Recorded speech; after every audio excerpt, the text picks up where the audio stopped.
All right, so we are recording. It is now 6:30. This is the start of the Norton Conservation Commission a meeting carried out by Zoom for Tuesday, October 11th, 2022. And this is not our usual meeting day of the week because of Columbus Day yesterday. But we will proceed as is normally required for a remote meeting with the reading of the preamble that specifies suspending certain provisions of the open meeting law. So Dan, you're on. Pursuant to Baker's March 12, 2020 order suspending certain provisions of the open meeting law, GL Chapter 30A, Section 18, and the governor's March 15, 2020 order imposing strict limitation on the number of people that may gather in one place. This meeting of the Norton Conservation Commission will be conducted via remote participation to the greatest extent possible. Specific information and the general guidelines for remote participation by members of the public and or parties with a right and or requirement to attend this meeting can be found at the end of this agenda. Members attending this public hearing / meeting virtually will be allowed to make comments if they wish to do so. Portion of the hearing designated for public comment raising their hand virtually or pressing *9 if participating by phone. No in-person attendance of members will be permitted, but every effort will be made to ensure that the public can adequately access the things in real time via technological means. In the event that we are unable to do so, despite best efforts, we will post on the Norton Cable website, www.nortonmediacenter.org, an audio or video recording, transcript, or other comprehensive recording proceedings as soon as possible after the meeting. Thank you, Dan. Members of the commission and our staff participating tonight are John Thomas, our director, is Megan here, or she's not going to be here this evening? No. Okay. So our assistant director, Megan Harrop, is not able to attend. I am Julian Kadish, chair. We have Lisa Carrozza, vice chair, as well as Ron O'Reilly, Tom Abest, and Marks Fernandez, and Dan Pearson. Tonight we have no new public hearings on the agenda, but we have various continued public hearings. First public hearing is file number 250-1070. It's a notice of intent for Rear Eddy Street. They are requesting a continuance until October 24th. And just to note, this hearing has been continued since 1/25/21 for 32 meetings. So do we have a motion for continuation of this hearing? Moved. Motion made by Dan, seconded by Ron, for continuation of this hearing until October 24th. Roll call vote, starting with Tama and Lisa. Aye. Aye. And Ron and Mark. Aye. Aye. And I'll throw in an aye. And Dan, how do you vote? Aye. Okay. So the motion carries. Item B is file number 250-1093, notice of intent for 70 Oak Street concerning construction of a proposed driveway and utilities to gain access to a proposed home. This is continued for a total of 15 meetings starting from February 14th, 2022. They are also requesting a continuance until October 24th. So moved. Second. Motion made by Dan, seconded by Ron, and again, a roll call vote, starting with Tama and Lisa, Aye. Aye. and Ron and Mark, Aye. Aye. and Dan, Aye. and I'll throw in an aye. Motion carries. 70 Oak Street hearing is continued until October 24th. And we have next file number 250-1108, notice of intent from Zero Hill Street concerning construction of a single story, 9,900 square foot machine and fabricating facility.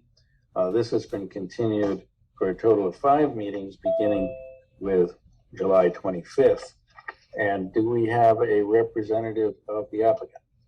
Yes, Mr. Chairman, my name is Michael Dryden. I am here. If you'd like to just I could give you a quick recap. Please bear with me. I'm battling COVID this evening, so I'm in rough shape, but I'm going to try to get through this. So just a quick recap. We submitted our notice of intent back on July 11th. The initial meeting with the commission was held on August 8th. We did receive some initial comments from the commission at that time. They were fairly minimal. We received comments from the commission's peer review consultant on August 18th. We had the second meeting just a few days thereafter on August 22nd, and clearly didn't have time to address all of the comments. So we've spent the last, 6 or 8 weeks addressing the extensive comments that we received, including additional survey in the field, things of that nature. So to date, we have incorporated all the comments that we received verbally from the commission at the initial hearing. We have addressed all of the peer review comments. We have revised the plans, the drainage calculations, and have provided the commission with updated documents, revision number 2, dated 9/30. We have also directly delivered materials to the commission's peer review consultant. I understand that as of tonight's meeting, we haven't received that follow-up. So I believe, Mr. Chairman, that's all we're waiting for now would be that follow-up review. Happy to answer any questions you may have.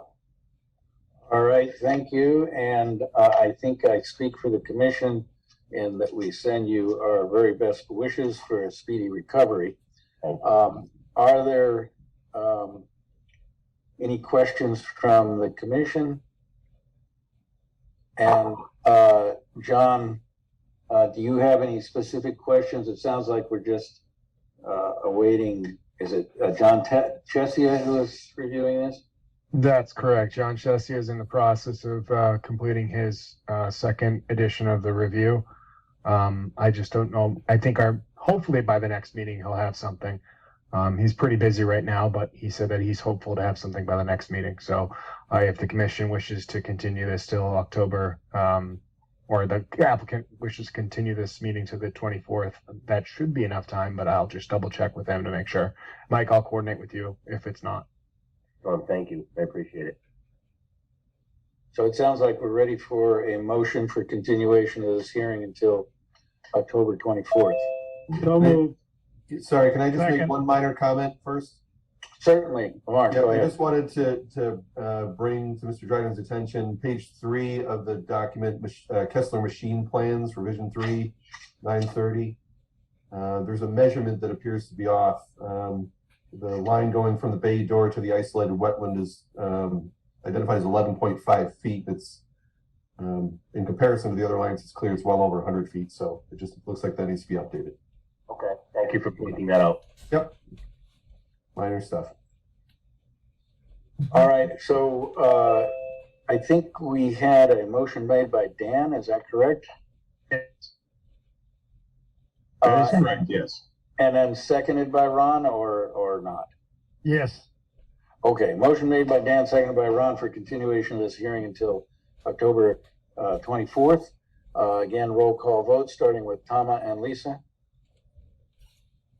Aye. and Ron and Mark, Aye. Aye. and Dan, Aye. and I'll throw in an aye. So, Mike, feel better, and we will see you next time. Thank you very much. I appreciate it. Our next Item is file number 250-1105, notice of intent, Pine Street Cluster.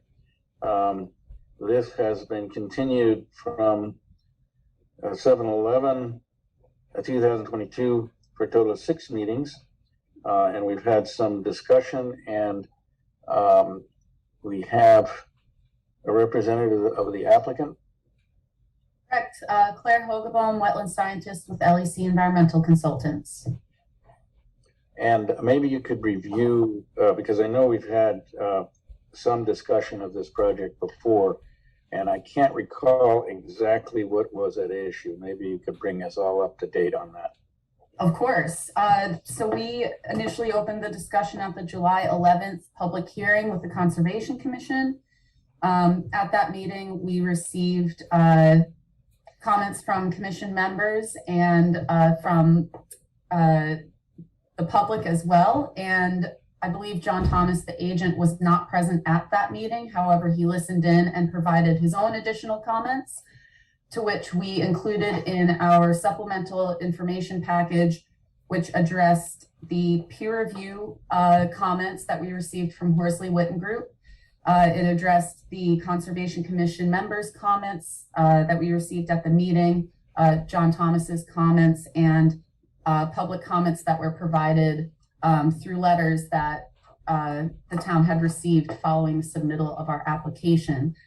In addition to that supplemental information packet, we included a wildlife habitat evaluation for specifically the wetland fill that is associated with the one of the subdivision roads. And we provided revised plans that were prepared by Zenith Consulting, the engineer.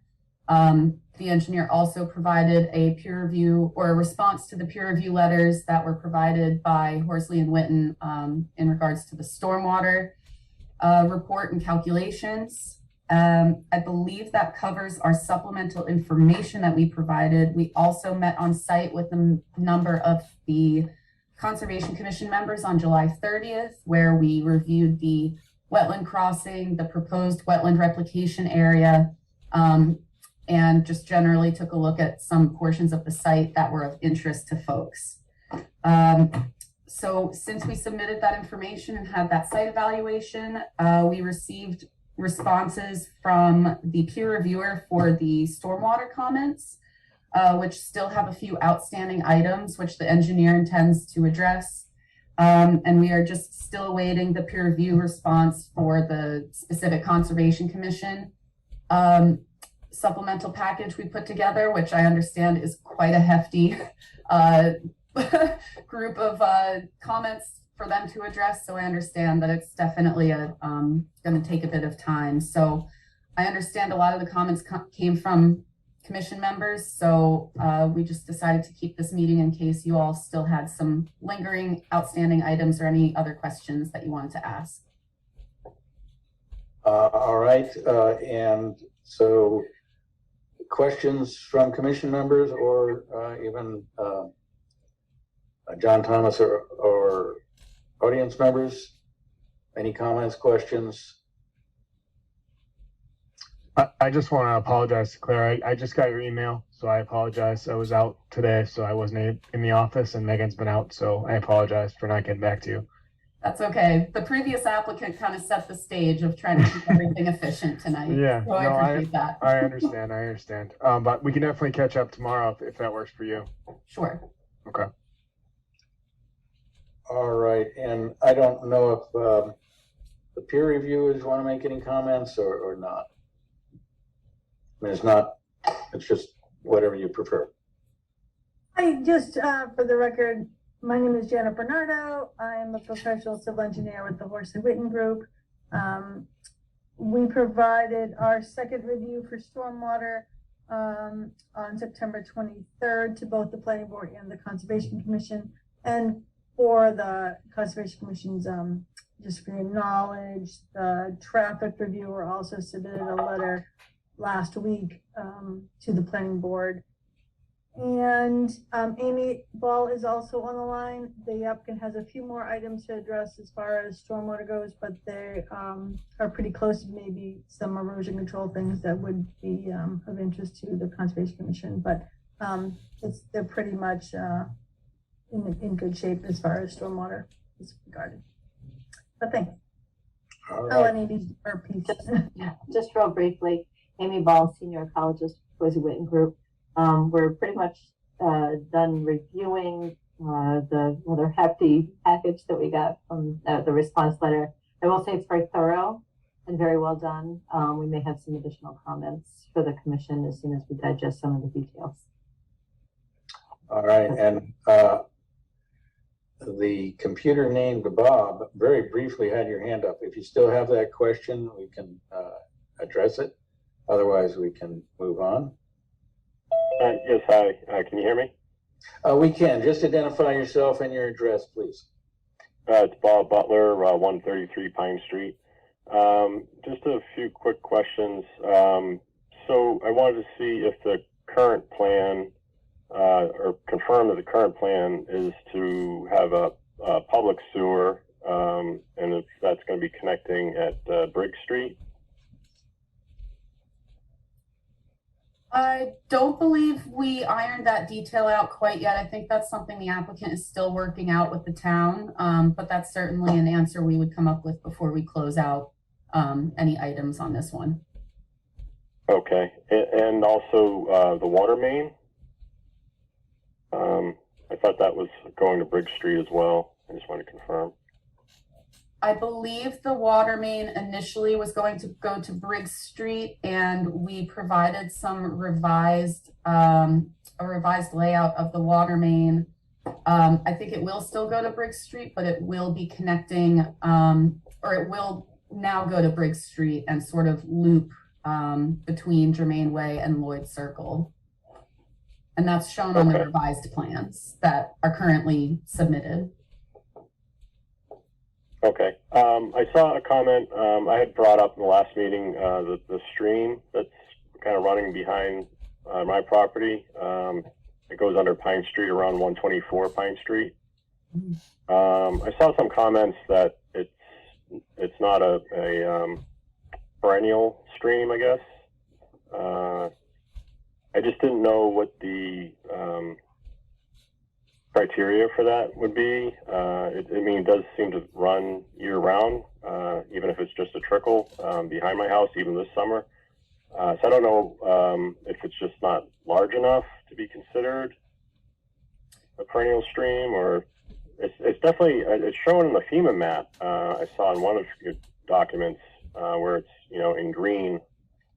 So it's definitely in the FEMA flood map zone. So it may be in the FEMA flood zone. However, in accordance with the Wetlands Protection Act regulations, there are certain criteria that afford a stream perennial or intermittent status. So you kind of start off with step one, looking at the USGS topographic map, which would either depict a stream as sometimes a solid thick blue line or a thin blue line, and the solid thick line would be a perennial stream and the thin would be intermittent. Sometimes intermittent streams are shown as dashed blue lines. And in many instances, we see streams are not identified at all on USGS topographic maps, but we see them in the field. So that's sort of step one. And the next step to really confirm a perennial or intermittent status is to run a program called Stream Stats that's provided by the USGS department. And that program generates a lot of calculations, but the ones we really focus on to determine a perennial stream status is the drainage area. So the drainage area would have to be greater than 1/2 a square mile, in addition to a few other characteristics. But what we determined from running that program was that the drainage area was less than a square mile. There are some other features to identify. You could use sort of in-field observations, just observing a stream not flowing for a certain amount of days in the year could confirm intermittent status. However, what we noted in our report is that we are currently in a drought situation, so we can't really utilize that physical observation data for a confirmation. But our conclusion was that the calculations that were run were well below the threshold to consider a stream perennial. So that ended up being our conclusion. And I imagine, you know, Amy, correct me if I'm wrong, but I imagine Horsley and Witten would include a review of our conclusion there in their letter as well. We will. Yeah. Thank you for that question, though, Bob. Okay, thank you. I guess my last comment was on the project segmentation. You know, I'm not really sure what constitutes that, but I mean, I think all the parcels were kind of purchased around the same time frame. If they weren't, you know, purchased at the exact same time frame, it was kind of around the same time frame. And you know, the parcels are probably no more than a couple hundred feet apart at a certain point on Pine Street. So I just kind of wanted to bring that up, but you know, without really knowing, you know, the rules behind that, I'm just making a comment more than anything. Bob, I would address that comment to the planning board as well, if you have concerns with that. We don't deal with any sort of segmentation or parcel clustering or anything like that. So that's a planning board question. Okay, I wasn't sure because, you know, I guess it has to do with, you know, whether the Army Corps of Engineers are brought in. So I wasn't sure if that was related to Concom, but I'll bring it to their attention. Thank you. I could actually just touch on the Army Corps part, since that is sort of a wetlands issue. So Bob, Army Corps will end up being notified about the project because there is wetland fill. That is a jurisdictional waters of the United States under the Clean Water Act, the federal regulations associated with that. So if there's alterations to a wetland, we're going to have to notify the Army Corps of that. So they will be getting what they call a self-verification notification after we run through more of the local review. So, you know, they're not excluded from our permitting pathway. Okay, thank you. Appreciate your responses. Thank you, Bob. So Claire, tough question for you. Lloyd Circle has no circle, and yet Germain Way has a circle. So what's that about? You know, we like to confuse folks a little bit. I think Lisa brought that up at our on-site too. All right. So we are, I guess, awaiting some more exchange back and forth between the applicant and the peer reviewers. And so it sounds like continuation will be in order. And our next meeting is October 24th. I'm assuming that's acceptable. October 24th, I would just ask if, Amy, do you feel that that would be sufficient time for you to submit your response letter and give you time to respond? Yes. We'll try to finish up this letter in the next couple of days and then get that to you and try to make it as easy as possible for you and for the commission to sort of get the issues out of the way that are already resolved and have, you know, adequately responded to comments, and sort of focus on areas where we may have a couple of other comments to address yet. But yeah, I think next couple of days. Okay. In that case, Mr. Chairman, I wonder if the following meeting in the first meeting in November might be more appropriate, just so we have a little more time to review and respond to any outstanding items. Yeah, that is 11/14 as our first meeting in November. So unless there are further questions or comments, we can consider a motion for continuation of this hearing until November 14th. So moved. Second. Motion made by Dan and seconded by, who slid that in? Was that Ron? Yes. Okay. Motion by Dan, seconded by Ron. Again, roll call vote, starting with Tama and Mark. Aye. Aye. And Lisa and Ron. Aye. Aye. And Dan? Aye. And I'll throw in an aye, so the motion carries. We'll see you guys on November 11th, November 14th. Thank you very much, everyone. Thank you, Claire. Thank you, Janet. Thank you, Amy. Thank you. Have a good night. Our next item on the agenda is file number 250-1112, an NRAD for 0 South Washington Street. This was continued from 8/22 for a total of 3 meetings. Do we have a representative of the applicant?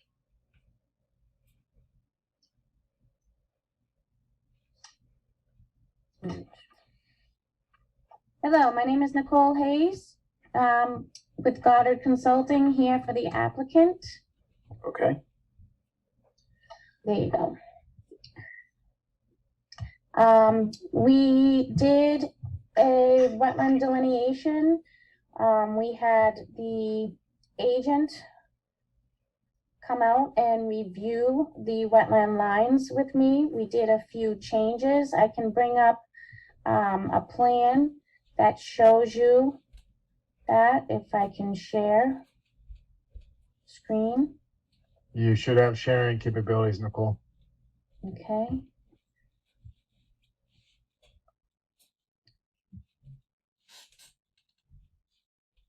Let me see.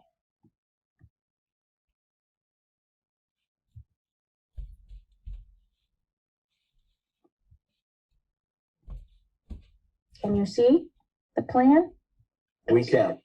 Okay, so the areas in blue is the areas that we changed in the field. The blue lines, well, as you can see on my cursor right here, this was the old wetland line, and we extended it up with these revised flags right through here. We also bumped out this flag, A40R, and we also connected, which was thought to be an isolated wetlands with the C series. We did find a hydrological connection, which now made this BVW. I've also documented with several DEP data sheets, and I can bring that up as well.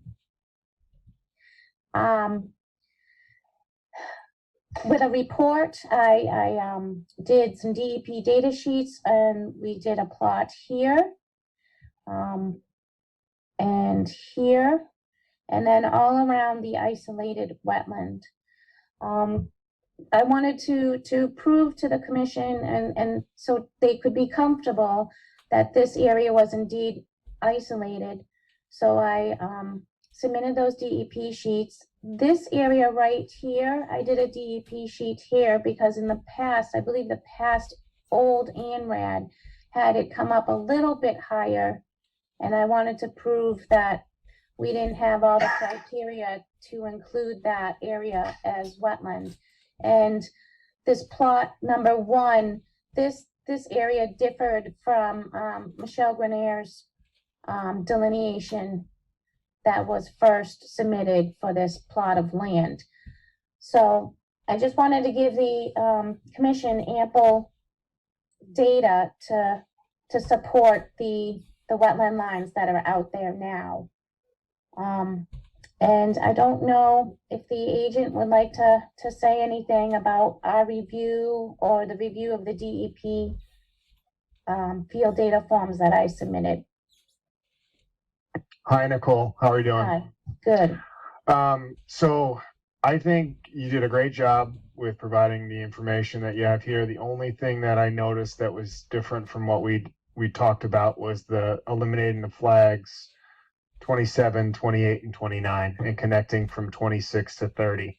I looked over all the DEP sheets and I looked at all the soil information that you provided. Looks adequate kind of what we were talking about in the field. So I'm comfortable with the line as it's shown with that change right there. Yeah. So A30 to A26. So it should be A26 to A30 to 31. Yes. A26 to 30 to 31. All right, I will get that Right. changed. But the other changes that you've made, you know, with the connection from the C wetland to the A wetland series over there, Mhm. and bumping out that one flag over by A40, you know, those all seem to be correct with what we talked about and discussed. And then up in the northwest portion of the property here, those changes, those seem accurate to what we discussed. Okay. So based on my evaluation, my site investigation, everything, you know, this line appears to be accurate to what I can assess and evaluate for wetland delineation accuracy. Okay. Well, can we have that, I can get you that change, that one little change. Can we make it contingent on you getting that plan with those changes? I'm comfortable with that change. I'll let the commission make that determination though. All right, so John, as I understand it, we potentially can close this with the proviso that the revised plan is provided before we issue the ANRAD. Or are other commission members, would they prefer a continuation with a closure next time and an issue of the ANRAD? Any comments on that?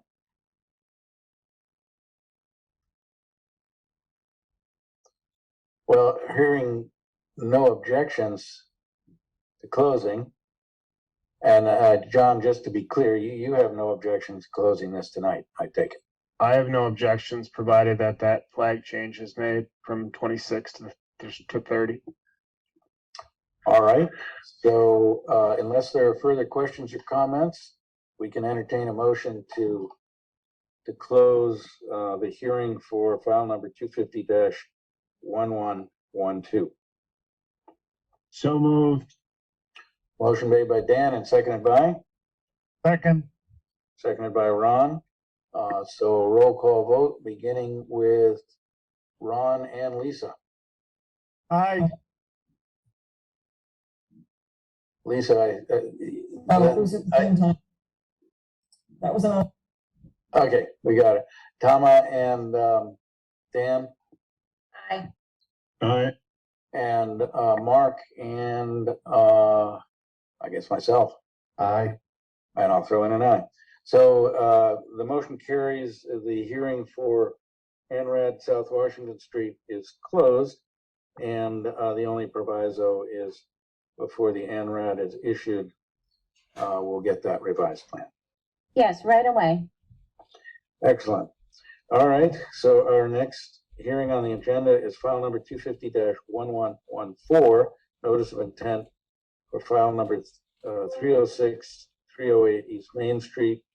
That has been continued for 2 meetings, starting with September 12th, and that concerns addition of an existing warehouse. And I guess there has been some information coming from the peer reviewer, but I don't know if the discussion has been complete. So do we have a representative of that project?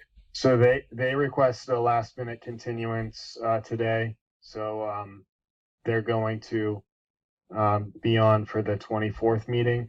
But I will say that Janet was here. So she did provide us a peer review for the consultant. We forward that over to them, and they're going to take a look at that information and digest that. So that's my understanding, and they're going to respond back and hopefully have something for the 24th. All right, sounds like we're ready for a motion for continuation. Thank you, Uh, Janet. File number 250-1114 until October 24th. So moved. Motion made by Dan and seconded by? Second. I think Ron beat you to the punch, so again, roll call vote, starting with Lisa and Mark. Aye. Aye. And Ron and Tama. Aye. Aye. And Dan? Aye. And I'll throw in an aye, so the motion carries. Janet, we'll see you on the 24th. Next item is file number 250-1115, notice of intent for 0 King Philip Road. And they have requested a continuation of this hearing until October 24th. So moved. Motion made by Dan and seconded by? Second. Seconded by Ron. Roll call vote, beginning with Lisa and Mark, Aye. Aye. and Tama and Ron, Aye. and Dan, Aye. and I'll throw in an aye. So this hearing is continued until October 24th. And file number 250-1113, notice of intent, 0 East Hodges Street.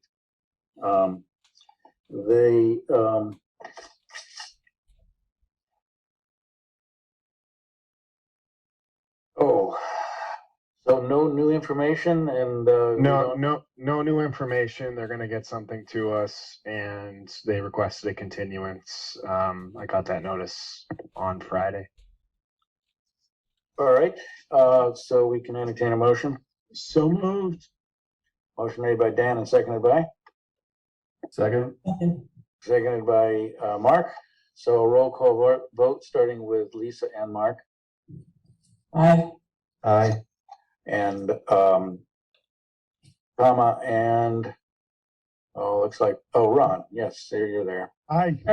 Somebody named Chris Polk looks like they have their hand up on my screen. I don't. Yes, okay, so, well, we haven't completed the vote, so. Hi, sorry. Chris is a neighbor, by the way.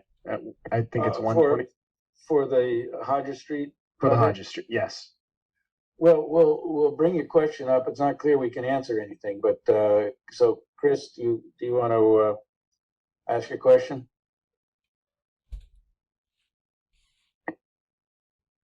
Got to get your mic off mute, though.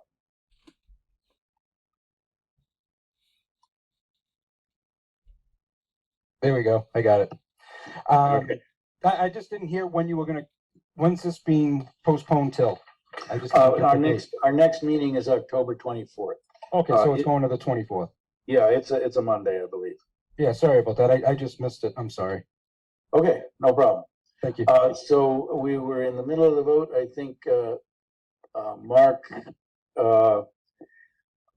Lisa, and I had voted, as well as Tama and Ron. Did you throw in a vote? Yes. And I assume it was an aye. And Dan, your vote was also Aye. looks like an aye, and I'll throw in an aye. So that completes the vote for continuation of this hearing until October 24th. And that completes the hearings on the agenda.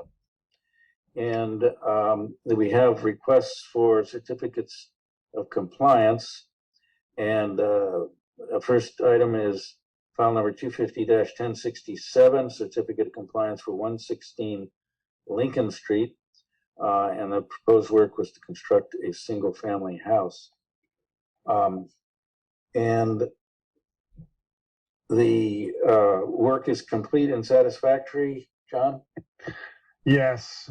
First time I went out there, the visual barrier was not in, so I talked to the applicant. He installed the visual barrier, so we are all set to go on 116 Lincoln Street because visual barrier is now in. All right, we're looking for a motion. So moved. Motion made by Ron for issuing a complete certificate of compliance. Seconded by? Second. seconded by Lisa. So again, a roll call vote, Lisa and Mark, Aye. Aye. Ron and Tama, Aye. Aye. and Dan, if you threw in a yes there. All right. And I'll throw in a yes, so certificate of compliance is issued for 116 Lincoln Street, file number 250-1067. And the next item is file number 250-1077, certificate of compliance for 14 John Scott Boulevard. And I assume the status of the work is complete and satisfactory? Yes, I was out there a week ago or so, and Norman Hill from Land Planning is here. I don't know, Norm, do you want to talk about the project at all? A little bit, sure. Good evening to everyone. So our survey crew went out there and surveyed all of the completed work, and we prepared an as-built plan and shared that with you. And all the disturbed areas are now stabilized.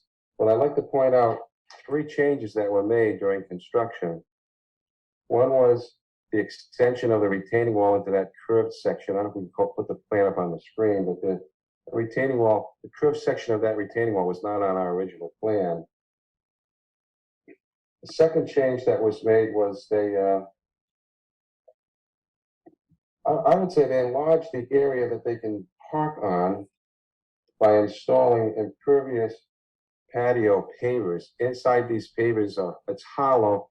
It's been filled with lumen seed and the grass is growing. So from a distance, it looks like lawn, but you can in fact park on that area. And that's shown as that, all those little squares on our plan. See what it says impervio, patio pavers. So that whole corner there has been done with those pavers. It wouldn't change the impervious of the site because these pavers allow the water to go right through them. And then the third change that was made was rather than build a rain garden, they put in an infiltration trench. This is a trench that they dug and then they filled it with stone. So now when it rains, the water would come off the parking lot and into this trench. So I just wanted to point out those 3 changes to you that were not on our original design plan. I'm sorry, could you point out where the wall was extended, the retaining wall? Yeah, see that curved section of wall? That was not on our design plan. I mean, it looks great, but it wasn't on our plan. And where's the buffer? Can you just point out where the buffer zone is on this?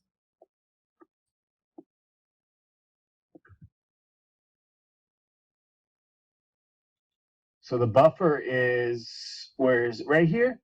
Yeah, right here. So it's outside this side, but then, hold on a sec. But then it's coming into the buffer over here. Oh, I see. So Because I did this pre-construction meeting, and right where that infiltration trench was just a low spot that just did not drain. It did not infiltrate. There was some standing water and mud in there. So, yeah, they fixed it. When I was out there, it seemed like there was completely dry. yeah. And the applicant who sent over the original COC previously for this project had a bunch of pictures with it too. I don't know if it should be in our server. Hold on, let me just double check. Give me 1 second. So the infiltration trench doesn't look as large as designed, Norman, is that right? Or as long? That's correct. It's not as big. It's not as wide. It's not as long. So did you design the trench originally? I'm sorry? Did you design the trench, your firm? We designed the plan. We designed a rain garden to go there. Right. So what did you size that? What did you size that on? And then is there any implication because it's smaller? I guess that's my question.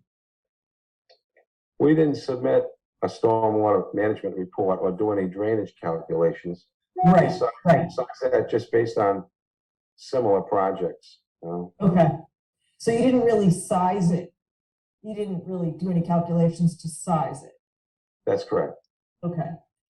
I mean, I would think if that area doesn't infiltrate well, like I said, there was some standing water in there when I walked the site prior to construction, that the owner may want to expand it at some point if it's not effective. But Yeah, I went out there. I think I met the pool gentleman out there because he wanted to make sure that everything was good. And then I was out there again to take a look at it. And both times that I went out there, that infiltration area was dry. So, Okay. I can't say that it's not functioning. I've gone out there twice. Yeah. We have had a dry season though, so I can't really vouch for that. But at the same point, I mean, we can just ask them to monitor it, I guess, with a condition. Yeah, because, I mean, it wasn't size, so they didn't run a calculation saying, here's the contributing area, we're gonna make it this big, right? They just did it. So, I mean, hopefully there's not gonna be an implication, but I would say if the homeowner experiences standing water there within the footprint of where it was supposed to be, perhaps they want to expand it at some point with some infiltration media. Yeah, because the last thing I would want if I, have an area like that is to have any sort of standing water that's going to really flood out my yard. It's part of the drive. Yeah, it's in the best interest of the landowner to really want to make sure that everything's working properly. So in the event that happens, they can come back in front of us and, however they want to pursue it, whether it be an RDA or something like that, they can definitely do so. Yeah. I think that's sufficient. Mm-hmm. Does that work for you, Norman? Yes. Yeah, it would be different if it were designed for a specific capacity, but I think, so I'm okay with it. So it sounds like we're ready for a motion to issue a certificate of compliance, unless there's further question or discussion. So I'll make a motion to issue a full COC for 250-1077. Motion made by Lisa and seconded by? Second. Seconded by Ron. Roll call vote, beginning with Lisa and Mark. Aye. Abstain. And Ron and Tama. Aye. Aye. And I'll throw in an aye. And Dan? It looks like you got a yes check, so so the motion carries with one abstention, namely Mark, for full certificate of compliance for 14 John Scott Boulevard. Thank you all very much. Everyone stay well. Thank you. Thank you, Norman. Next item is request for signatures on a conservation restriction. Now, so this is file number 250-38162 West Main Street Music Conservation Restriction. Now, this was in the truck, is that correct? If that's what Megan arranged, then it's probably in the truck. If not, it's upstairs. I signed something that had conservation restriction on the heading, but it didn't specifically. That was for the previous one for the other property. I can't remember the name. It wasn't this one. It was the other one from last meeting. Fair enough, because I'm supposed to not be involved with this, but correct. I don't think it would really matter at this point, but it sounds like it's resolved. So this is something where other members will need to go into the office to sign? That's correct. We need to get wet ink signatures from the members, and then the applicant or the landowner, as part of this agreement, is to record this or have this conservation recorded as part of the agreement that was decided upon by both parties. Okay.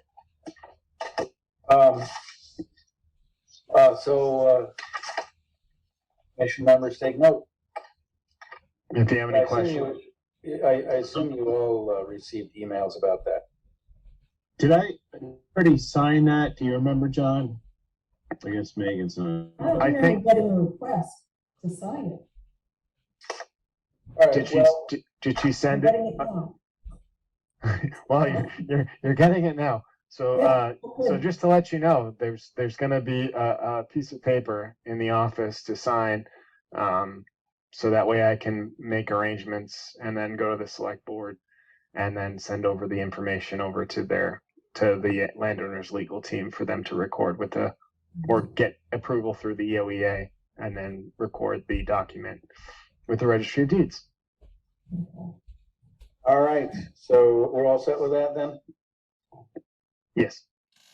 And the next item is our draft minutes for our last meeting, 9/26/2022.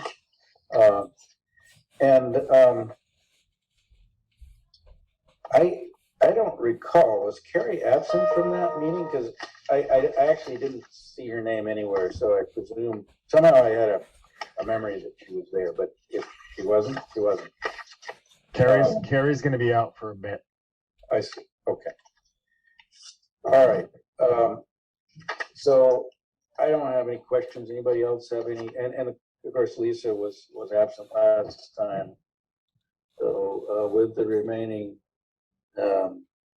members, any questions, comments, revisions, prayers? Nothing from me. There's very minor punctuation things, but Do you want to wait and then wait till Megan comes and then you can let her know? that sounds like I'm not you won't worry about that. All right. Does that mean we're going to table it, or are we going to have a private discussion of punctuation between? No, I don't think. I think that should not get in the way of accepting the minutes. Okay. All right. So acceptance of minutes pending minor adjustments or comments from Dan Pearson. So moved. Okay, so we have a motion made by Tama and seconded by Second. for acceptance of our meeting minutes for Monday, September 26th. So roll call vote, beginning with Lisa, who's going to abstain. Same. And then, John, you want to throw in a vote? Then Mark and Tama. Aye. Aye. And Ron and Dan. Aye. And I'll throw in an aye. So the motion carries. And then we're in new and old business. Comments, John? So 2 big items. I'm updating the fee schedule for Conservation Commission approval. So it's in the folder for members to review. Nothing needs to be determined this evening. It's just to let everybody know that we've been kind of looking at some ways to generate some additional fees and whatnot. So please review that and respond with any comments if you have them to me and Megan. Second item is Island Brook. I've heard back from our legal attorney, Nathaniel. He'd like to have a conversation with us potentially next week if anyone's available for an executive session. He's available on the 18th, so I don't know if everyone else is available. But please let me know if you can attend the meeting. Just email me for the 18th so we can arrange to have that executive session. It would be around the same time, 6:30 p.m. So would we get an email notifying of this as a reminder? I am going to email everyone individually of this, so that way we can arrange to, or you can respond just right back to me on whether you can attend or not. But it will be. Do you need a certain number of people for an executive session? We're going to need at least 4. So we need to have a quorum. And it'd be nice to do it. Okay. So let me just look on the calendar here, see which day that is. That's a Tuesday. So it's a week. It's a week from So today. a week from today, Yes. and it would be at about 6:30 p.m. Yes. All right. So I expect I'll be able to attend. So, but we it needs to be firmed up to be sure we have a quorum. Yep. And I will circulate DEP's issued order of conditions or draft issued order of conditions as part of the agreement that is being decided upon. So I will send that out to all the members. So during this executive session, do we have a representative of Island Brook involved, or? We're not. It's just going to be internal. It's going to be us and the attorney, our attorney. Okay. All right. No one from their team's there. It's just more so for us to have an internal conversation about this.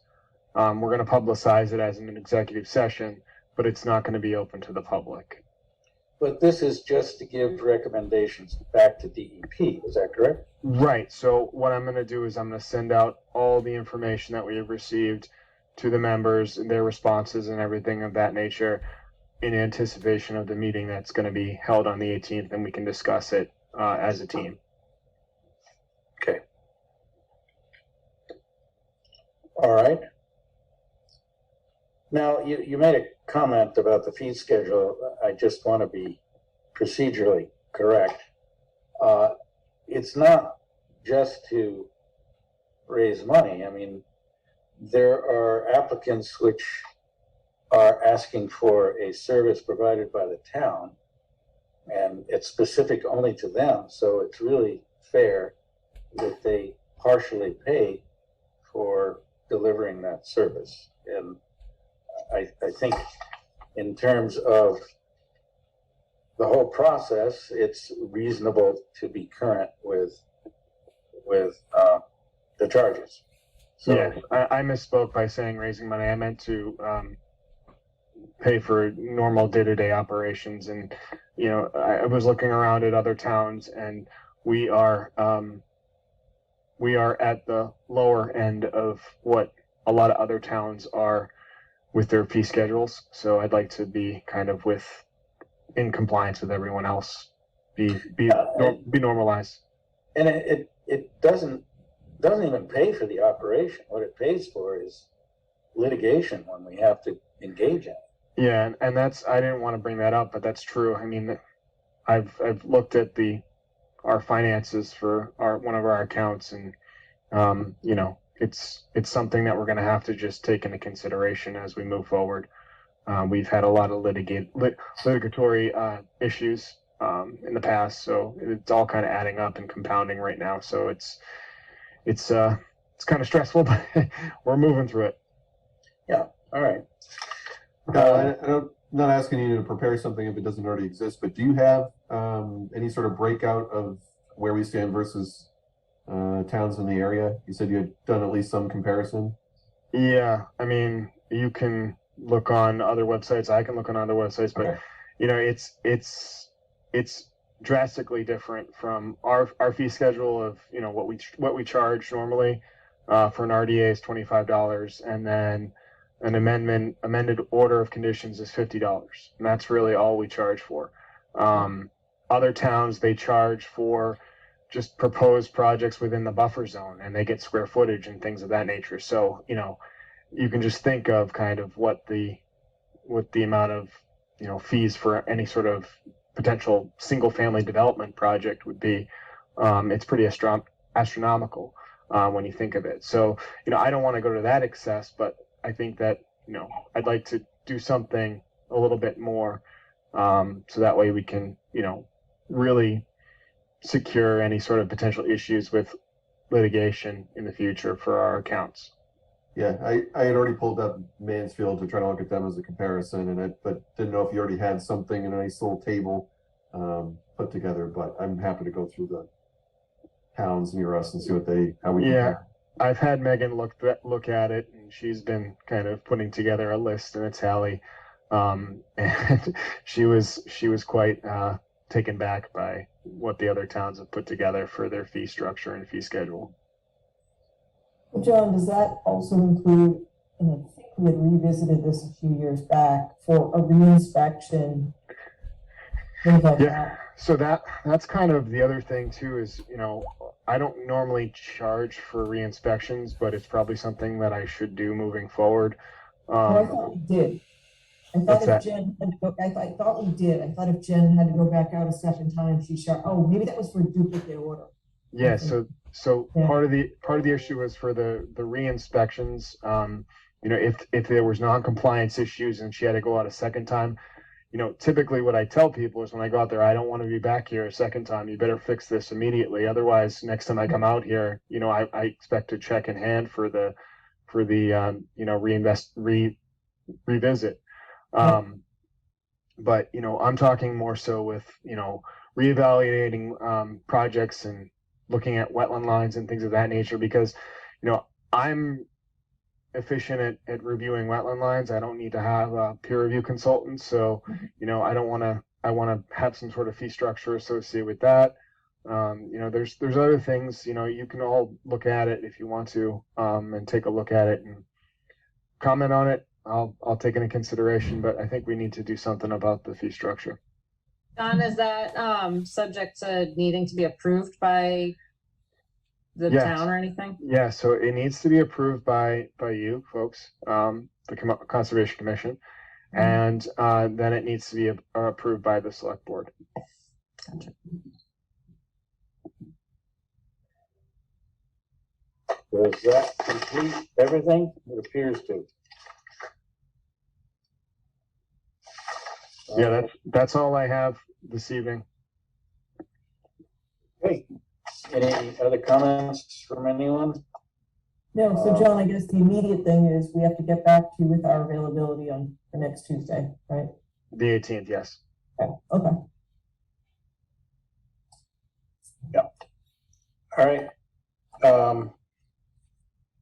So that kind of wraps it up. Our next meeting, well, the executive session next Tuesday, and then our regular meeting on the 24th. So see everybody as available for those two meetings. And are we ready to adjourn? So moved. Motion made by Dan and seconded by Second. Ron. All those in favor with a thumbs up routine. Aye. Even Peter is voting to adjourn. All right. Good night, everybody. Good night, everyone. Good night, everyone.